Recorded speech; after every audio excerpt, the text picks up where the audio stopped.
Sa kaugnay na balitang NSC naman nilinaw na wala na sa teritoryo ng bansa ang Russian attack submarine.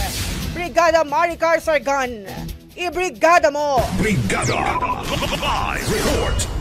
Nilinaw ng National Security Council na dumaan lang at nagpalipas lang ng sama ng panahon ang namataang Russian attack submarine malapit sa Occidental Mindoro noong November 28. Sa Bagong Pilipinas program, sinabi ni NSC Deputy Director General Jonathan Malaya na agad silang nagpadala ng mga assets ng pamahalaan sa lugar upang i-monitor ang galaw ng Russian attack submarine na UFA noong Huwebes.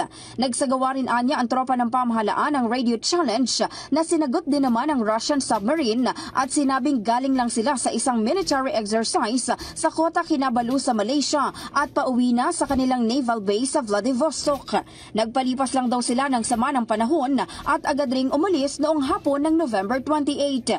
Nilinaw rin ni Malaya na nasa high sea ang submarine na bahagi na ng exclusive economic zone ng Pilipinas, kaya technically daw ay sakupan ng freedom of navigation ang kanilang pagdaan.